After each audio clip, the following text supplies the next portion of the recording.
My name is Kate Henshaw. I am an actor. I've been doing it for 33 years. 1993, I think I got that correct. And I'm a fitness addict. I'm a social advocate. I'm an author as well. Oh, I have a photo book of myself that I did. Somebody did it for me, like, I think it's over 10 years ago. So it's a photo book chronicling my life from birth. I've not let anybody see my baby pictures from birth till I finished university. And then, of course, it has filmography, my films and pictures. It's more of a photo book, but with some writing in it, because I know people don't like to read too much. So the photos will also help them see my journey, you know, from a child and secondary school and all of that fun stuff.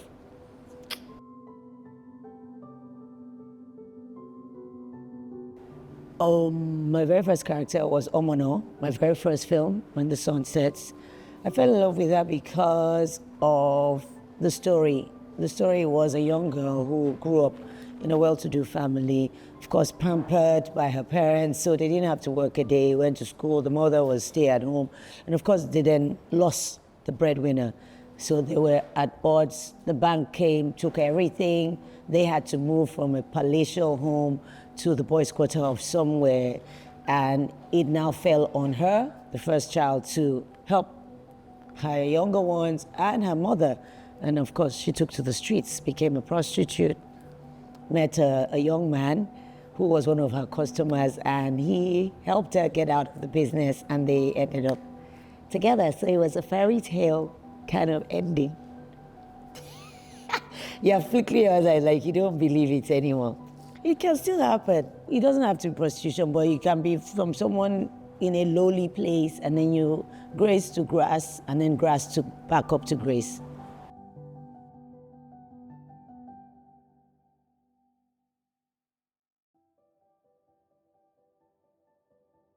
When I started out my career, it was more of the downtrodden, crying, always crying. She's been beaten, she's been taken for granted. And at some point, I just said it was enough. I had to, because that will then pigeonhole me into a particular character, and I won't be able to show range. I believe an actor should be able to show range. But anyone that wants to stay in one place, that's fine. But I knew that I wanted to do more. I wanted to play a policewoman. I wanted to play a bad person, you know, an evil person, the other side. Nobody taking pity on my character anymore. So then came the opportunity with Stronger Than Pain, which was the character I played opposite in Kemowo, where she was a very vicious wife. She loved her husband, but she held him with a hard hand. And we both won Best Actor and Best Actress 2008 AMA Awards. So from then on, people were like, oh, okay. Then the different roles started coming, different characters, and I was happy. So for me, it shaped perception of my person and the roles that I could play, and also just showed that women too have the power to play roles that the males play.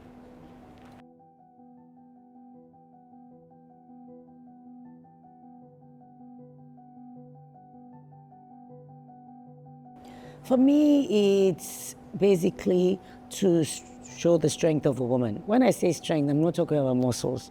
I'm talking about the ability to carry so much and still look beautiful.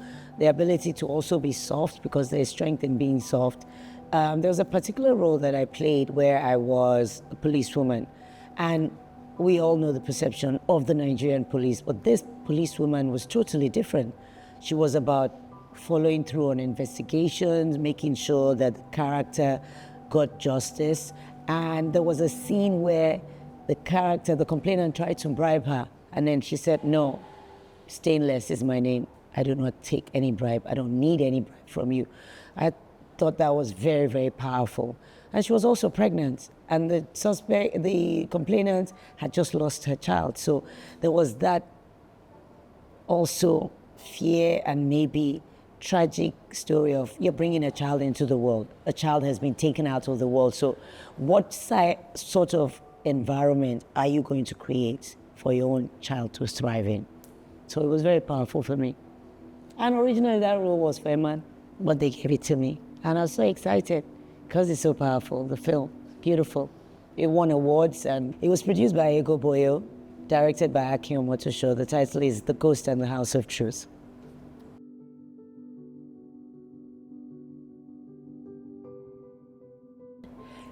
Let me say Blood Sisters, Udwa Kademola, like I had, and Jesus. So I had people come up to me and say, Kate, I can't believe it, even though that I know you. So evil, so, I'm like, I was just playing the role. That means I did a good job, you know? And she was just not me in any way. Her dressing was OTT, but some parts of her, no, let me rephrase that. She was me in terms of connection with her child because she lost her child and she wanted to make whoever was responsible pay, even if it meant giving the last kobo, you know. Yeah, but she was OTT, but she was powerful and she wouldn't take no from anybody. She took charge. And I love that. OTT, over the top. Oh, I thought everyone knew what that was. Okay. We old ones. You know?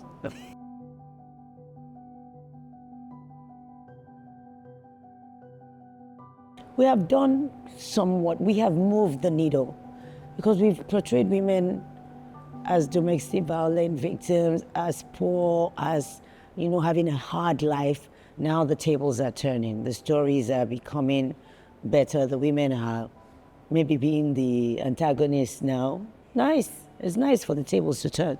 But yes, as long as Hollywood is still doing this, we still have to put out what we can in relation to our audience. It's so important, but then also telling it for a global target audience as well.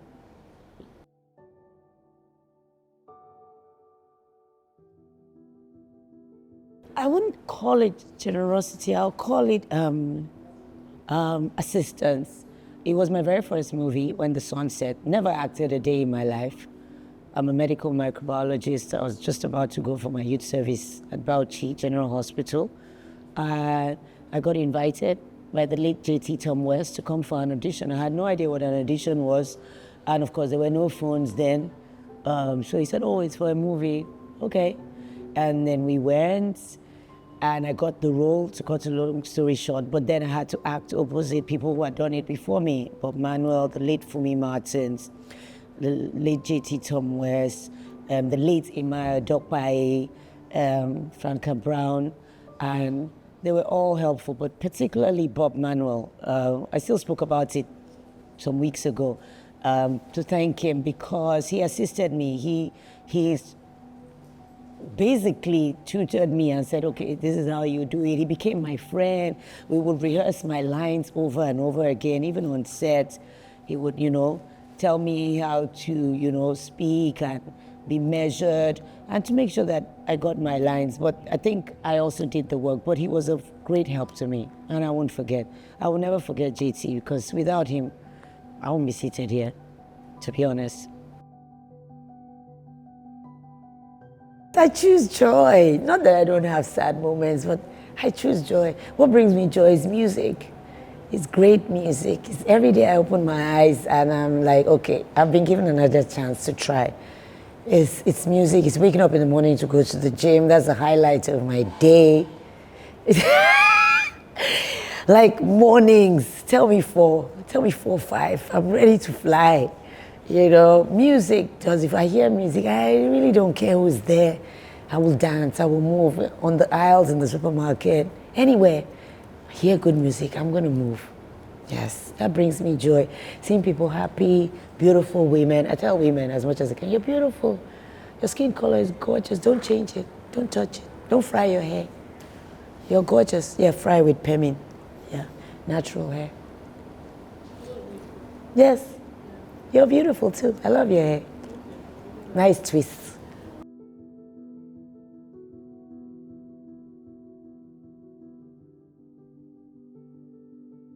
I don't know what I want to do, but 20 years is far. I pray we will still be here. 20 years time, God willing. I want the industry to continue. We're not doing badly, to be honest, seeing that we're still a young industry. we're not doing badly compared to the ones who started hundreds of years before us. We're sought after, which is good. If people are looking for you, that means you're doing something right. So, but we need to tighten our game in terms of storyline so that it appeals to not just our local pool, but that people get to see, like Bollywood. You know, they have the actors now being integrated into Hollywood. I know we all look at Hollywood. They started it, so they are like the standard, but we're not doing too badly. In terms of picture quality, in terms of sound, in terms of everything, mostly technical, because I believe costume we're doing well, storyline we're still doing well, but in terms of the nitty-gritty, the things that will tighten it up, yes, global stories, local content, but global stories. Our stories, the stories that make Nigerians unique, who we are, resilient, powerful, dogged, you know, those stories being pushed out. For me, it is to continue to be a voice. The roles that I choose to put myself into, that it speaks powerfully for women and speaks powerfully for my industry. I don't like people who say, I don't watch Nollywood. Go away, please. Don't tell me you don't watch. Go out, go. Then the people that you're watching, go and meet them where they are. Don't come and meet me for picture. Ask for autograph. Go and meet them. I don't watch Nollywood. What do you mean by that? Nah, we don't even want you. Outside of here, they treat us like kings, like queens. Like they carry. Once we try in the UK, anywhere, once you leave this Nigeria, Nollywood, oh, well, you take it here, they're like, okay, it's okay. But there's still some here who appreciate us. I'll be fair. For me, it's mostly good. I'll say 99%. But I know of people who say, I don't watch Nollywood, I don't want to. Please, leave us. But when we're big, don't come back.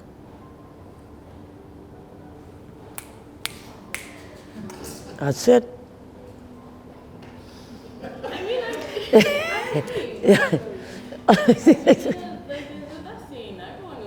They say it to you, but they say it to your face. Even I remember sometimes when, you know, when I used to go and promote movies at the cinema, you're like, buy the ticket, you get a free popcorn. Like, not leaving. I'm here to watch those Soyibo film. I said, okay. Can we take a picture? No. No, don't take my picture. What do you want my picture? Go to Spider-Man and take his picture. It's fair, it's fair. Yeah, it's okay. So it's unfortunately Nigerians, or a lot of Nigerians, not every single Nigerian, Yeah. still suffering from that colonialist mindset. We live long in everything, not just movies, in our mindset, in our relationship. Once Oyibo enter, everybody adjusts. Once Oyibo is speaking, even if it's, I won't call any other nationality that is not pure Igbo, we start to shake. We still have the colonial and slave mentality everywhere around us. I remember an incident, I'll tell you this. Many years ago, I was flying through Calabar to come to Lagos, and I was hungry, so I stopped by the restaurant there at the airport to buy food. So I'd ordered and we're waiting. Then this Oyibo guy came. Everybody started rushing. Next thing, his food came. I said, you don't dare. You will take that food back. I was here, seated here, waiting for you. Are you guys okay? I said, you won't eat the food until my food comes out. And yes, I made noise. Are you okay? It's me and you were the same color. You're treating me like I'm under your feet. Don't you dare. This is my country. You will not come and make me a second-class citizen here. I will not tolerate it anywhere. I don't care if you have 10 police guarding you, don't try it. But we're also at fault because somehow we are not practicing excellence. We are not practicing excellence. We give excuses and they'll say, you know now, it's Nigeria. You know now. There's nothing like you know now. No, we can do it. It's just that we're just not bothered. There are no consequences. If there were consequences, people would sit up. Happy International Women's Day. I'm rooting for you. All of us, actually. Thank you.